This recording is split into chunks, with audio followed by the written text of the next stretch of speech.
Alô, alô, podcasters de todo o Brasil, ao redor do mundo, aqui é seu amigo Alexandre Passos e hoje nós vamos trazer um vídeo diferente. Eu, particularmente, faz tempo que eu não faço um vídeo como esse, que é como se fosse um vídeo-resposta. Acaba não sendo um vídeo-resposta porque eu não tenho intenção de responder ao padre, mas eu queria fazer uma análise com vocês sobre as declarações do padre, a entrevista que deu para com o meu querido Vilela, do Inteligência Limitada. O nome do padre é o Padre Christian. O Vilela fez uma pergunta para ele sobre a diferença das imagens dos santos e da questão da idolatria. Se na Igreja Católica tem ou não tem idolatria. Então, nós vamos ouvir as declarações dele e vamos responder ponto a ponto, dentro do entendimento dos evangélicos, a questão da idolatria. Primeira coisa que eu quero falar, antes de responder, antes de mostrar, é pedir a você para se inscrever no nosso canal. Você não é inscrito no nosso canal? No nosso canal nós temos sempre estudos bíblicos, a gente fala sobre vários assuntos, fala sobre religiões, religiosidade, faz comparações entre as religiões, a gente fala sobre Bíblia Sagrada, fazemos comparações de textos da Bíblia Sagrada, como são entendidas pelas outras religiões ou pelas outras culturas cristãs que existem no mundo. Então, eu gostaria de pedir a vocês que prestem bastante atenção na primeira coisa que o padre fala, ok? Vamos lá?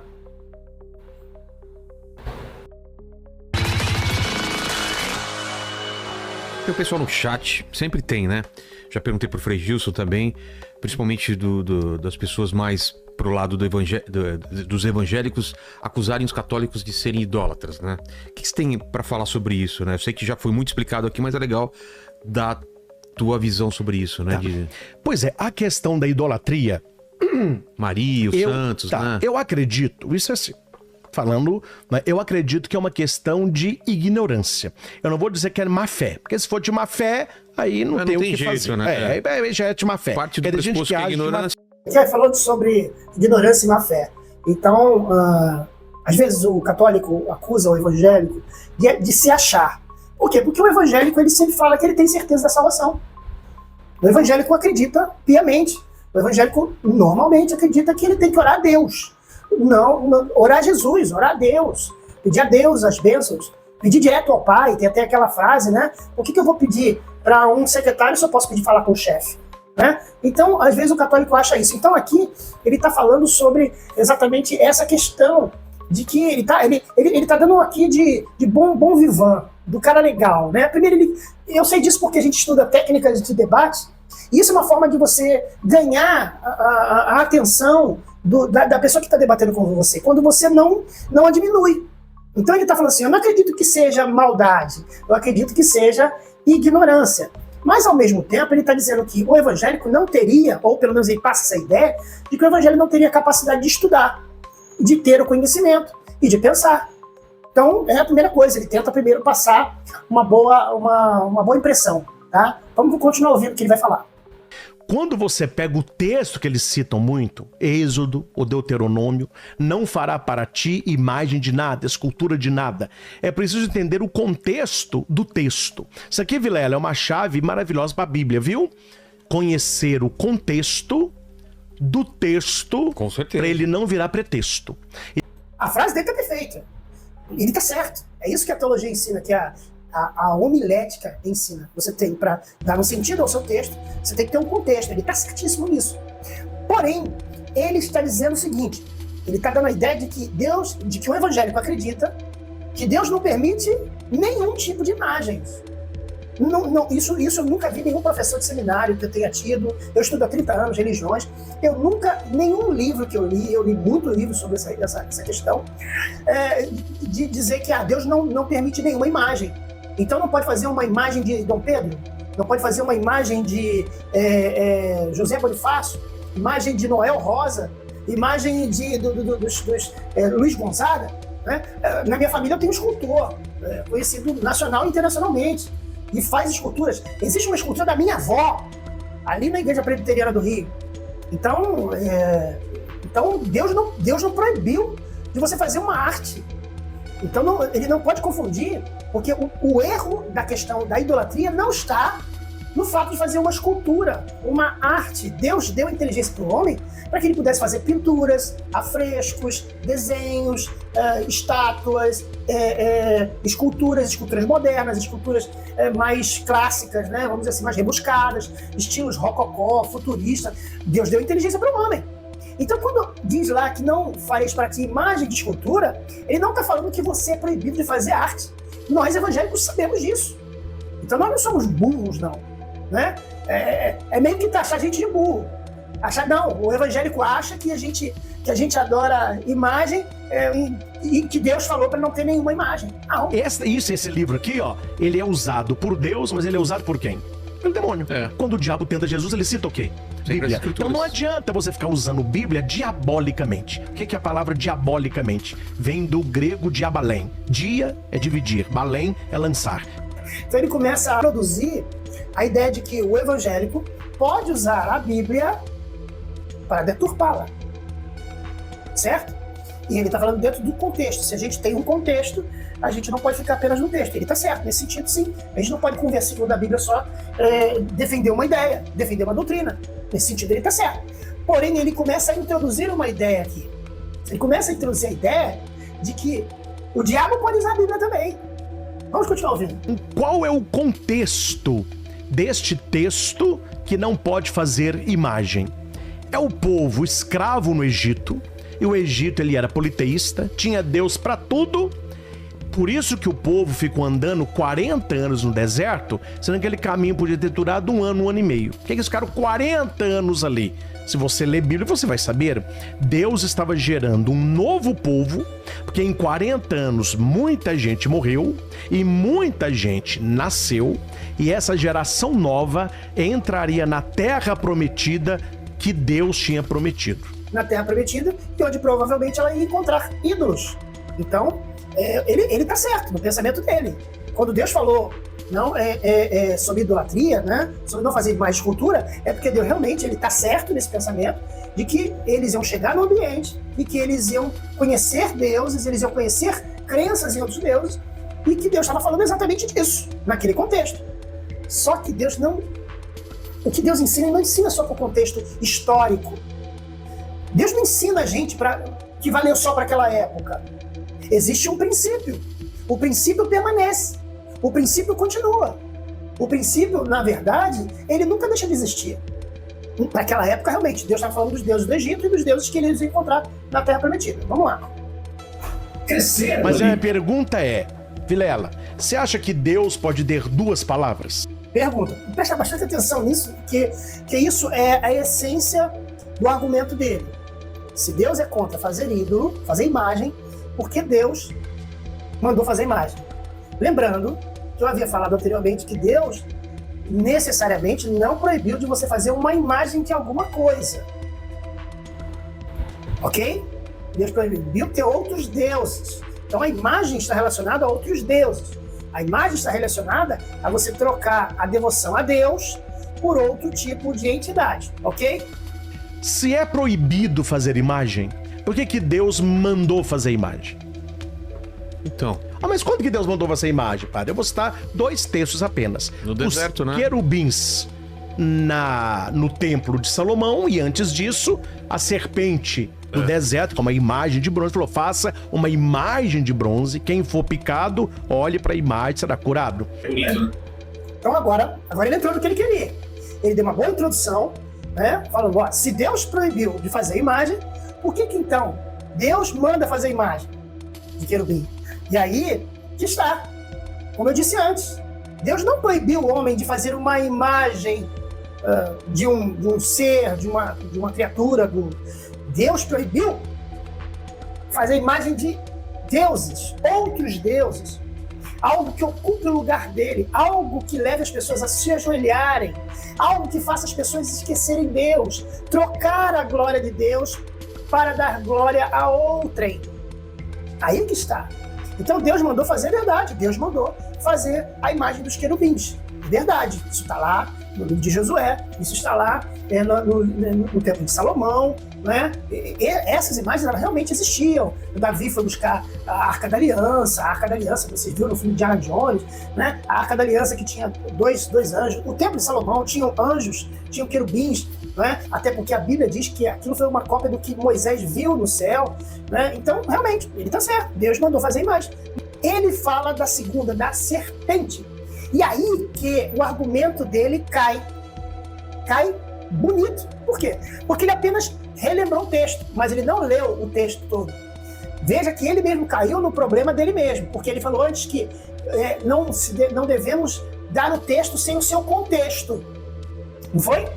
E aí nós lembramos que o texto bíblico que fala da serpente, ele fala de que as pessoas depois começaram a adorar a serpente. Começaram a ter uma devoção à serpente. Aí que está o pecado. O pecado não foi o Deus mandar fazer a serpente. O pecado foi o povo, tanto é que Deus desagradou-se do povo. E a serpente, por incrível que pareça, é um tipo de Cristo. Assim, e o próprio Jesus falou, assim como a serpente foi levantada no deserto, eu serei levantado. Jesus mesmo fala sobre a serpente no deserto. Então Jesus aqui, ele ratifica esse texto. Ele ratifica esse texto. E olha o que o texto diz, eu vou ler para vocês. Está aqui em Números, capítulo 21, do 4 ao 9. Eu vou ler para vocês. Então os israelitas partiram do monte Hor, pelo caminho do Mar Vermelho, para rodear a terra de Edom. Mas o povo tornou-se impaciente no seu caminho e falou contra Deus e contra Moisés, dizendo: por que vocês nos tiraram do Egito, para que morramos neste deserto, onde não há pão nem água? Já estamos enjoados desta comida ruim. Então o Senhor mandou para o meio do povo cobras venenosas que mordiam o povo, e morreram muitos do povo de Israel.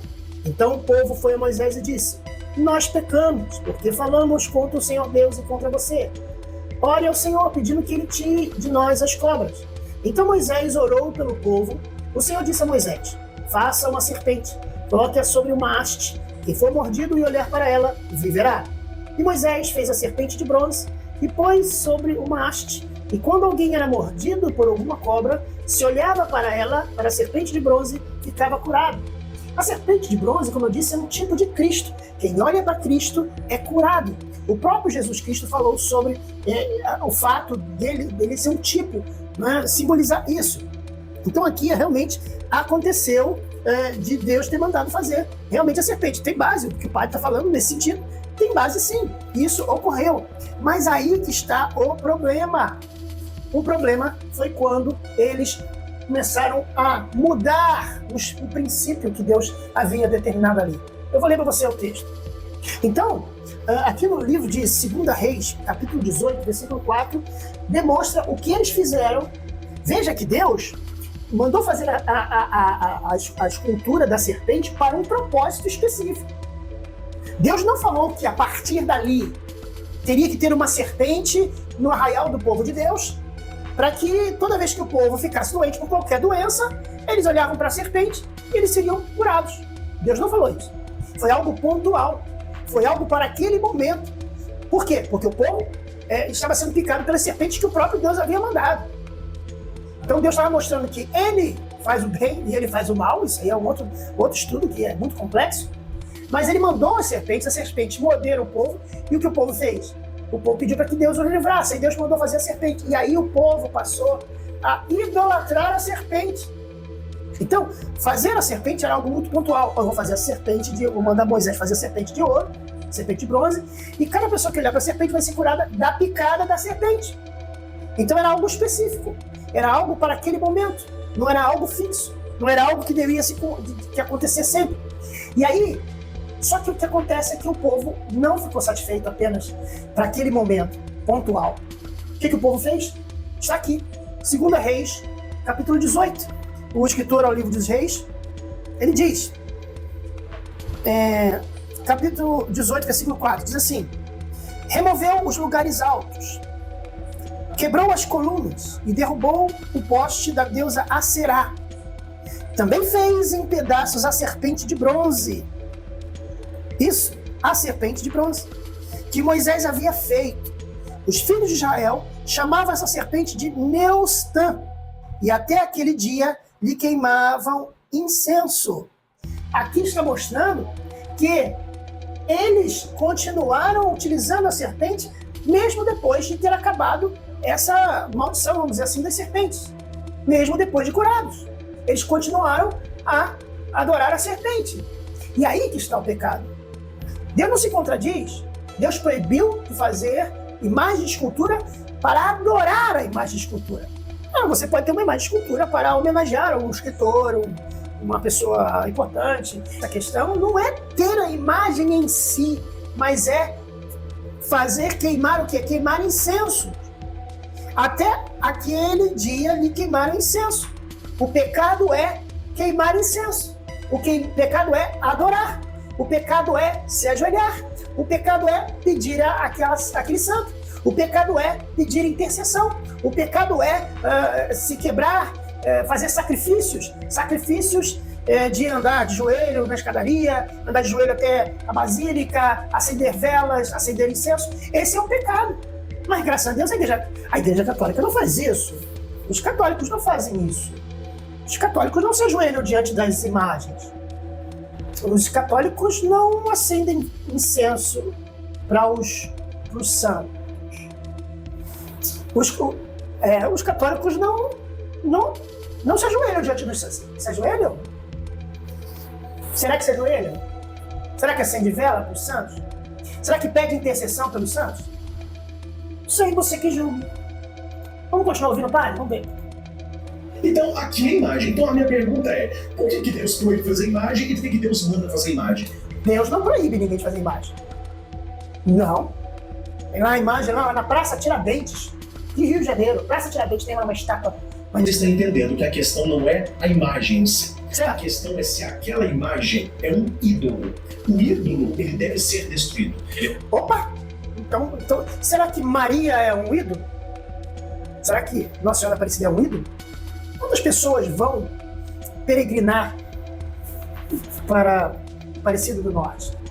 Elas vão peregrinar por um motivo. Por quê? Porque em 1700 e pouco, os pescadores pescaram a imagem. E aquela imagem ali, ela fica blindada, ela fica num local blindado, protegida. Né? Proteger o patrimônio da igreja. E ali, milhares e milhares de pessoas ali vão. Mas eu tenho certeza que ninguém se ajoelha diante da Aparecida. Eu tenho certeza que ninguém se ajoelha diante da imagem da chamada Nossa Senhora. E aí? Será que alguém acende incensos para a Aparecida? Será que alguém acende, traz devoção, faz promessa para a Aparecida? Se fizesse promessa para a Aparecida, certamente você teria uma sala ali dentro da Aparecida, todo aquele complexo ali religioso, certamente teria ali imagem de cabeça de cera, de perna de cera, de pé de cera, de braço de cera, para fazer promessa para que Nossa Senhora cure aquela pessoa daquela doença. Certamente não tem. Ah, tem isso lá? Ah, entendi. Então, mas ninguém adora a Nossa Senhora. Vamos ver o que o padre continua falando. Vamos lá, padre. O ídolo é um substituto, é alguém que se coloca no lugar de Deus. Opa, o padre respondeu. Alguém que se coloca no lugar de Deus. Ué, então, se coloca no lugar de Deus, será que quando eu me ajoelho, ou quando a pessoa vai à Basílica de Aparecida, que é a segunda maior basílica do mundo, muito gigante, será que quando a pessoa se ajoelha diante da Maria, ela está pensando em Deus ou ela está pensando na Maria? Será? Então, para que existe Santa Maria, Nossa Senhora, a Maria cheia de graça? Tem uma reza em homenagem a ela. Por que existe a congregação mariana se não existe uma mudança de foco? Será que Maria está tomando o lugar de Deus? Toda esse movimento, será que você não consegue enxergar que todo esse movimento que está sendo feito, que é feito no dia 12 de outubro, será que ele toma o lugar de Deus? Ah, mas é uma vez por ano só, Alexandre.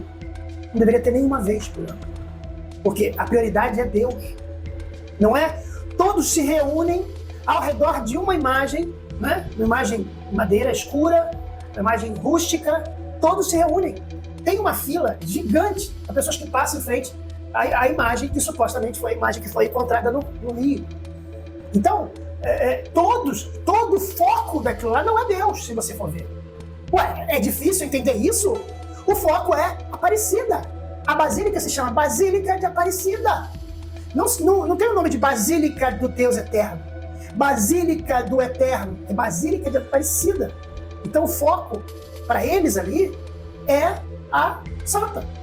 Então ela está tomando o lugar de Deus. Ou é difícil entender? Eu acredito que não seja difícil entender. Quando você está na sua casa, você tem uma imagem ali, você chega em casa, você olha para aquela imagem, você faz um sinal da cruz, você pensou em Deus ou você pensou na imagem? Nada pode ser colocado no lugar de Deus. Não, a igreja não ensina. Desculpa, a igreja não ensina, ela não ensina mesmo.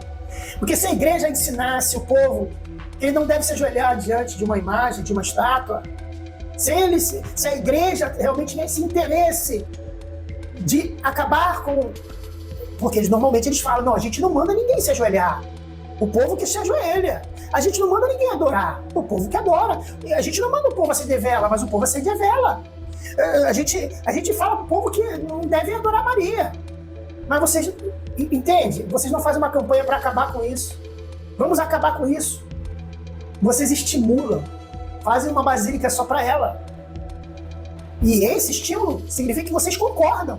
Concordam com milhares e milhares de pessoas passando em frente àquela imagem que foi encontrada no rio. Então vocês estimulam, vocês não estimulam falando, olha, gente, volta-se para Deus, volta-se para Deus. Tanto é que vocês têm uma frase famosa, que não é a frase que não foi a Igreja Católica que cunhou, mas diz que peça a mãe que o filho atende. Por causa daquele texto, né? E ela fala, fazei tudo que ele mandar. Então vamos lá. Ídolo. Quando não é um ídolo, Deus mesmo mandou fazer. Agora que vem, Vilela, me entenda bem, onde que eu pego aí que está a maldade? Porque aí pode ser uma maldade. Agora ele já está mudando o argumento. Então ele primeiro falou que é a ignorância do evangélico, pode ser ignorância, pode ser maldade.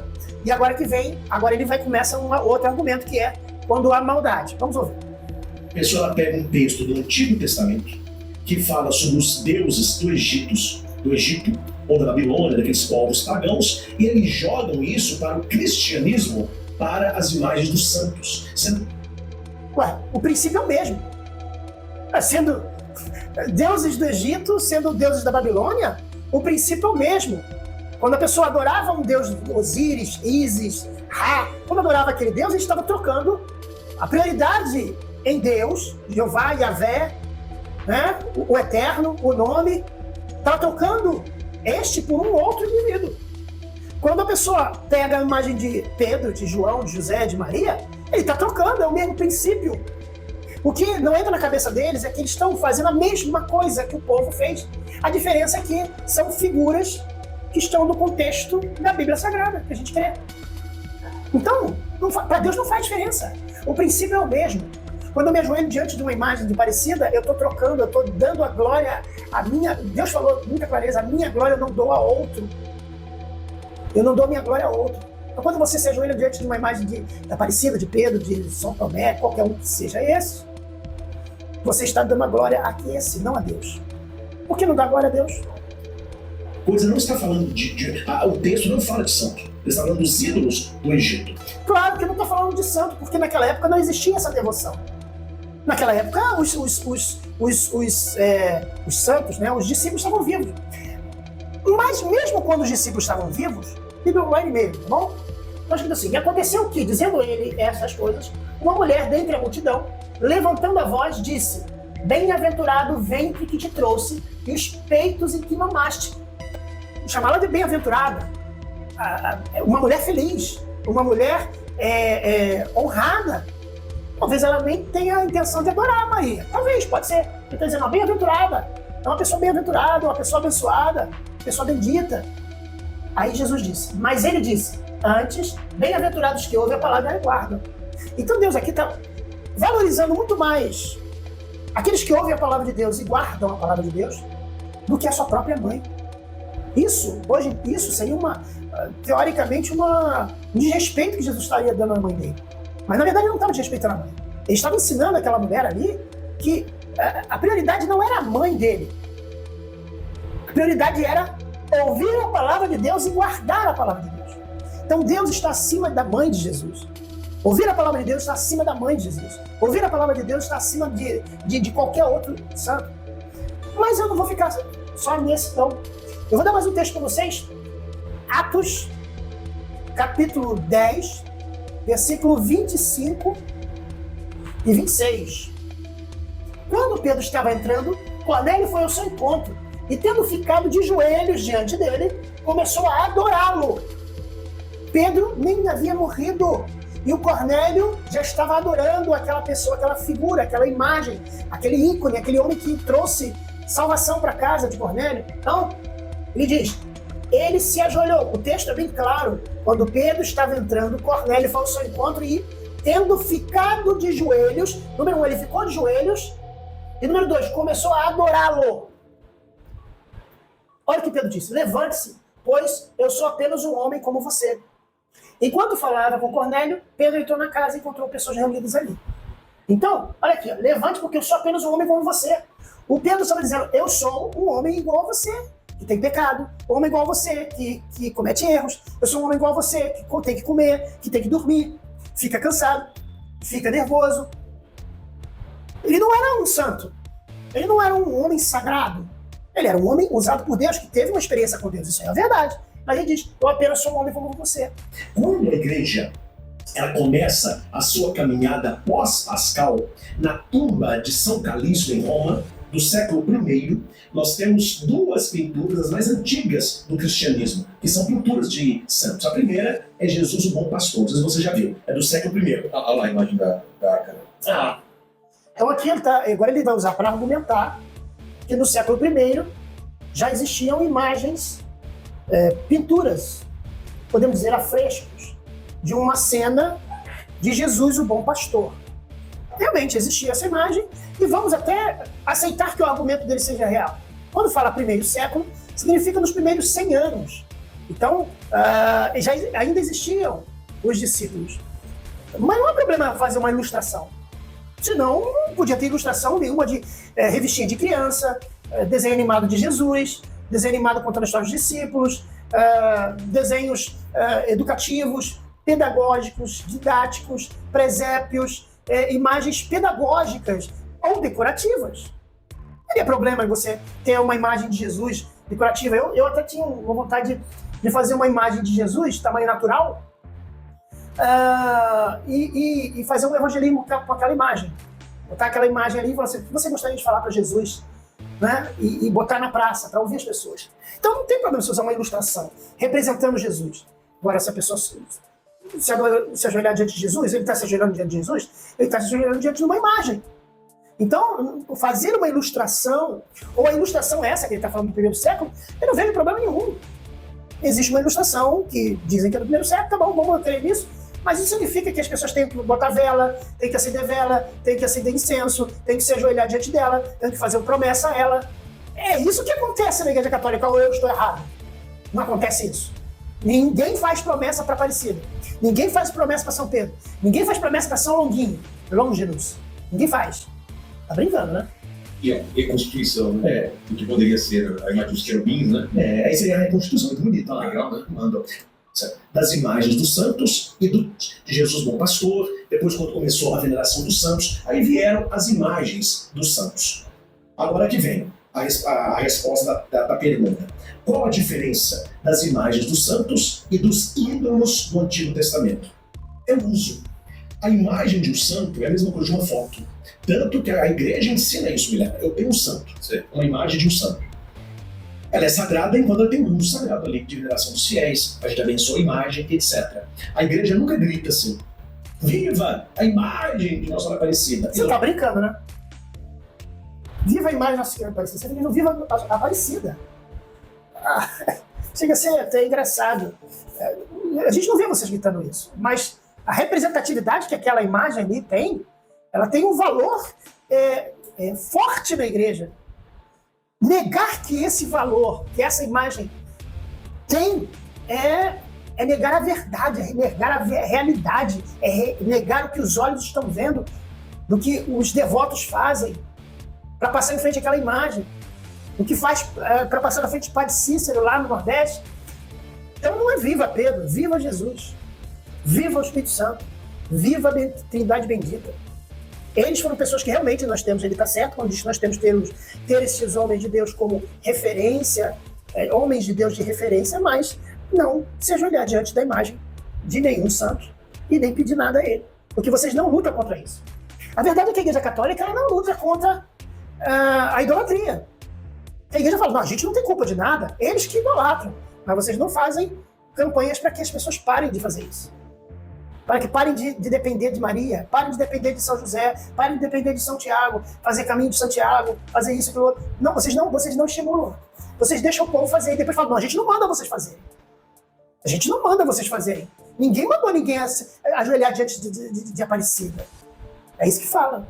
Quer dizer, deixa fazer, mas não, se faz não fomos nós que ensinamos não. Que isso? Imagem é uma representação como uma foto. Assim é a foto da minha mãe. Eu tenho na minha casa uma foto que eles nem eu mandei fazer. Eu fui num evento e eles eram aquela coisa para ação. Pode. O que é idolia? Imitação e intercessão. Isso é bom falar isso, viu? Tem muito católico que precisa refletir um pouquinho sobre isso. O culto dos santos não é, em primeiro lugar, você ficar pedindo coisa para ação. Então ele está falando que o culto dos santos não é para pedir para santo. Mas eles pedem. Pedem toda hora. Quem está lá em Aparecida agora, no dia 12 de outubro, ele está pedindo Aparecida. Como não é para fazer isso se existe um templo, se existe uma basílica gigante em homenagem à Aparecida? Como? Entende? É muito... fala uma coisa, mas ao mesmo tempo não é. Não é? Aí olha o que ele fala depois. Pode fazer isso? Pode, que é amigo de Deus na terra, é amigo de Deus no céu. Agora está dizendo que não é para fazer, agora está dizendo que pode fazer isso? Mas o culto primordial do santo, se eu bato na tecla onde eu vou, é você conhecer a história do santo e imitá-lo nas virtudes. Seria legal se fosse assim. Conhece a história de Paulo? Vamos imitar as virtudes de Paulo. Um pregador do evangelho, um grande homem de Deus, tá certo. Vamos imitar Paulo, vamos imitar Filipe, o evangelista, vamos imitar Pedro, o grande pescador de homens, vamos imitar Maria, que foi uma mulher fiel a Deus, uma grande mulher de Deus, mas isso na prática não existe. Eles não fazem isso. Se ajoelham diante delas, acendem velas diante delas, pedem bênçãos a elas, e a igreja estimula a existência disso, dessa prática. Dizer que a igreja não... Se a igreja não estimula, por que a igreja não freia? Então, aqueles que são igreja, mas que já estão com Cristo, continuam intercedendo para a igreja ao lado do Cordeiro. A gente vê que quando Pedro foi preso, a igreja orava por ele, para que ele fosse solto. Qual igreja que é essa? Pode ser a militante, pode ser a padecente, que ora por nós, para que nós oremos por eles, para que eles tenham sufrágio, e pode ser a igreja militante. Por isso, a intercessão dos santos ela acontece. Então, os santos intercedem por aqueles que estão ainda na militância. Então, olha só. Está dizendo, Pedro estava preso, então os santos oravam por ele. Os crentes vivos oravam por ele. Ele foi solto e voltou para casa e tal. Está lá no livro de Atos. Porém, ele está falando que quando os santos estão no céu, eles continuam intercedendo. Então aqui você tem uma comunicação com os mortos, comunicação com quem já não está mais nesse plano. Então está parecendo muito mais espiritismo. Se eu peço aos santos, se eu peço a quem já morreu, não é comunicação com os mortos? Estranho. Dos santos. O culto de Maria não é idolatria, porque ela não é deusa. Quem fala que Maria é deusa é um idólatra. Quem idolatra qualquer imagem de Nossa Senhora é idolatria, ela não é deusa, ela é mãe de Deus, que é o Topos, cheia da graça, a Virgem Maria. Então nós temos para ela a hiperdulia, que é um carinho especial, porque ela é mãe de Jesus Cristo. Ela tem um carinho especial por ela. Ela teve Jesus, foi uma coisa honrada, uma mulher honrada, mas onde na Bíblia manda a gente ter um carinho especial por ela? Não existe um versículo sequer. Você que está acompanhando o católico, você coloca aí o versículo que diz que nós devemos ter um carinho especial por Maria. Não existe. Ela não deve ser desrespeitada. A pessoa de Maria, a persona de Maria, ela não deve ser desrespeitada. Pessoa boa, uma pessoa que veio com um propósito, era uma mulher de Deus, uma mulher que deve ser honrada, mas não tem um carinho especial. Não existe. Né? Aliás, ele fala que Maria não é uma deusa. É verdade, Maria não é uma deusa, mas ela é chamada de rainha dos céus. Onde na Bíblia diz que Maria é rainha dos céus? Não existe nenhum versículo na Bíblia. Como ele mesmo argumentou que para você ter uma base doutrinária você tem que ter a Bíblia, tem que ter base bíblica, tem que ter, ele falou, contexto para não ser pretexto. Onde estão os textos em que Maria é chamada de Rainha do Céu? Mas existe sim Rainha dos Céus. Você sabe que existe essa Rainha dos Céus? Tem. Aqui na Bíblia Sagrada fala que existia uma deusa, olha que interessante, chamada Rainha dos Céus. Interessante. Rainha dos Céus. Aqui está. Rainha do Céu é um título dado a Nossa Senhora, Mãe de Jesus, na tradição católica. De acordo com o Concílio Vaticano II, Deus elevou Maria à glória celeste e a exaltou como Rainha do Universo. Segundo o Concílio Vaticano, que era o concílio? A reunião dos bispos, dos líderes religiosos católicos, e que decidiram. Então o Concílio Vaticano dizia que Deus elevou Maria à glória celeste e exaltou como Rainha do Universo, para que se conformasse mais plenamente com seu filho. Como Jesus é o Rei do Universo, sua mãe, pura e imaculada, também é rainha. E aí existe até uma oração à Rainha do Céu. Rainha dos céus, alegrai-vos, aleluia, porque aquele que merecestes trazer em vosso seio, aleluia, ressuscitou, como disse, aleluia, rogai por nós, aleluia. Essa é uma reza. Mas vamos ver o que a Bíblia fala sobre Rainha dos Céus. Diz aqui a Bíblia: esta deusa é normalmente identificada como Estar, a sírio-babilônica, dado que havia cerimônias imorais ligadas a essa adoração. Ela despertou calorosa indignação do profeta Jeremias. Por isso, teria sido parte de uma idolatria, então, praticada. Vamos ler, então, o texto que fala da Rainha dos Céus. Está em Jeremias, capítulo 44, para vocês. Esta deusa Estar. Jeremias 44, 17 diz: assim diz o Senhor Todo-Poderoso, o Deus de Israel, vocês e suas mulheres prometeram continuar adorando a Rainha do Céu, e de fato não ficaram só na promessa, queimaram incenso e derramaram vinho para adorar a Rainha do Céu. Por isso continuem a cumprir as suas promessas a ela. Deus estava entregando esse povo que oferecia libações, ofertas para essa rainha, a Rainha dos Céus. Olha o que diz o texto, no versículo 19. Queimaremos incenso à Rainha dos Céus e derramaremos ofertas e bebidas como tal fazíamos nós, os nossos antepassados, nossos reis, nossos líderes, na cidade de Judá, nas ruas de Jerusalém. Então existia uma entidade chamada Rainha dos Céus. Mas eu fico assim, eu sei que essa Rainha dos Céus não é necessariamente Maria, mas como é que a Igreja Católica, o Concílio Vaticano, não lembra desse texto de Jeremias e fala, gente, vai pegar mal isso. Como é que a gente vai chamar de Rainha dos Céus se na Bíblia tem Rainha dos Céus e é uma deusa? O padre acabou de dizer que Maria não é uma deusa. Mas o texto que eu tenho na Bíblia, no livro de Jeremias, 44, do 17 e 19, mostra que eles adoravam uma mulher chamada Rainha dos Céus. Práticas no Brasil todo, de pessoas reunidas, a Tradição do Bonfim, Nossa Senhora dos Navegantes. Aquilo ali se torna um negócio terrível e o foco ali é aquele santo, é aquele personagem que ali está. Então, na prática, isso não existe. Me desculpe, mas na prática isso não existe. E vocês não evitam. E vocês não param essa prática. E vocês não lutam contra essa prática. Vocês colocam imagens dentro das suas igrejas. Que as pessoas vão se ajoelhar. A pessoa vai chegar na igreja, vai se ajoelhar, vai fazer o sinal da cruz, vai olhar para aquela imagem e vai fazer uma promessa. Então, não existe essa coisa de que a gente não estimula. É a igreja do caminho, Jesus faz o caminho, né? E o santo vai na procissão representando o quê? Aquele que caminhou conosco e que caminha para a nossa santidade. Tem um texto na Bíblia que fala muito sobre isso. Porque eles cultuam um Deus que tem olho e não vê, tem boca, mas não fala, tem ouvido, mas não ouve, tem pé, mas não anda. Eles jogam isso para os santos. Só que o santo não é um ídolo, tem essa questão. As pessoas precisam entender somente isso, né? Se as pessoas colocassem um santo no lugar de Deus, seria idolatria. Eu seria o primeiro. Mas o que acontece na prática? O que acontece na prática? Existe uma basílica, chamada Basílica de Nossa Senhora da Aparecida. Existe em Roma uma igreja chamada São Pedro. Por que não é a igreja de Jesus? Por que em Aparecida do Norte, aquela basílica não é Basílica do Deus Eterno? Basílica do Pai Eterno? Basílica de Cristo Eterno? Porque vocês colocam a prioridade, o foco, na mãe de Jesus e não em Jesus. Bem, gente, eu não vou botar mais nada, nós já ultrapassamos o tempo aqui da nossa gravação está gigante, mas eu acho importante vocês conhecerem como pensa os representantes da Igreja Católica. Porque uma coisa é debater com um católico que talvez não tenha o conhecimento bíblico, uma pessoa que é aquele chamado católico não praticante, né?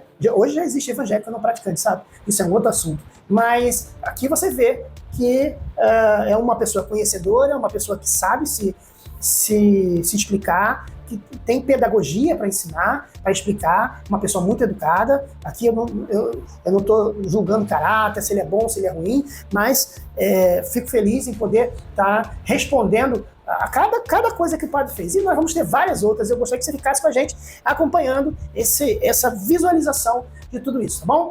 Eu sou Alexandre Passos e todos os dias estou no Facebook trazendo uma palavra de reflexão para os irmãos do Facebook. E aqui no Pod Cristo sempre um estudo, sempre uma análise, sempre uma crítica sobre vários assuntos, tá bom? Fique com a gente, até o próximo vídeo. Tchau, paz.